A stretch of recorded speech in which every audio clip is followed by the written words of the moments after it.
I've spoken with their people. We have a plan. Պատերազմն ավարտելու վերջնագիր է ներկայացրել Միացյալ Նահանգները Ուկրաինային։ Українці, українки. Վլադիմիր Զելենսկին տեսաուղերձով դիմել է իր ժողովրդին։ Всім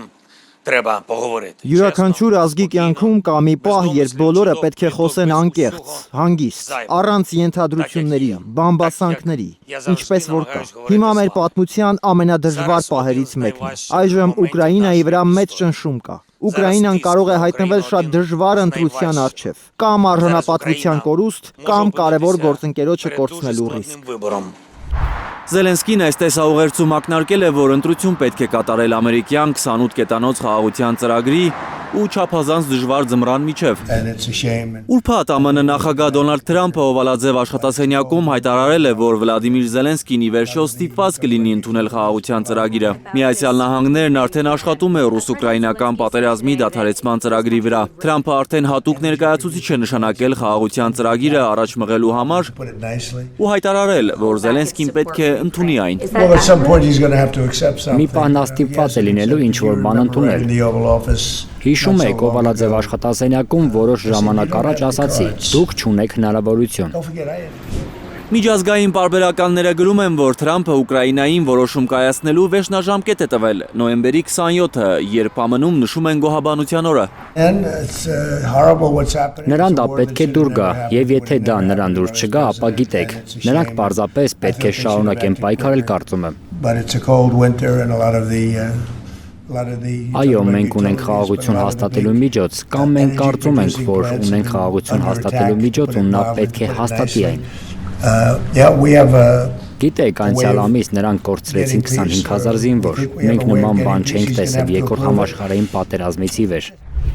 Ռուսաստանը վերահաստատել է իր պատրաստակամությունը հակամարտության դիվանագիտական կարգավորման գործում։ Ռուսաստանի նախագահ Վլադիմիր Պուտինը ուրբաթ անվտանգության խորհրդի անդամների հետ տեսակապով քննարկման ժամանակ ասել է,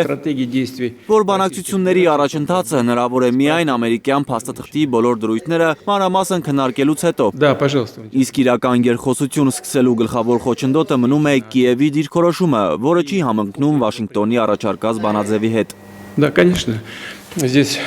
секрета никакого нет. Իհարկե, այստեղ գաղտնիք չկա։ Նախագահ Թրամփի Ուկրաինայում իրավիճակի կարգավորման խաղաղության ծրագիրը քննարկվել է Ալյասկայում հանդիպումից առաջ, եւ այս նախնական քննարկման ընթացքում ամերիկյան կողմը խնդրել է մեզ գնալ որոշակի զիջումների, ցուցաբերել, ինչպես նրանք ասացին, ճկունություն։ Ситуация на Украине обсуждался. Ալյասկայում հանդիպման հիմնական կետը, Ալյասկայում հանդիպման հիմնական նպատակը այն էր, որ Անկորիջի բանակցությունների ժամանակ մենք հաստատենք, որ չնայած որոշակի դժվար խնդիրներին, մենք այնուամենայնիվ համաձայն ենք այդ առաջարկներին եւ պատրաստ ենք ցուցաբերել մեզ առաջարկվող ճկունությունը։ В том, что в ходе переговоров в Анкоридже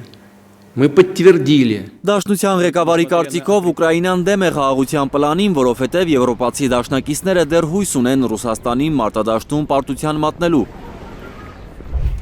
Պուտինի խոսքով ոչ Ուկրաինան, ոչ էլ Եվրոպան չեն հասկանում, թե ինչի կարող է դա հանգեցնել։ Իսկ առաջնագծում ռուսները շարունակում են նոր տարածքների դիրանալ։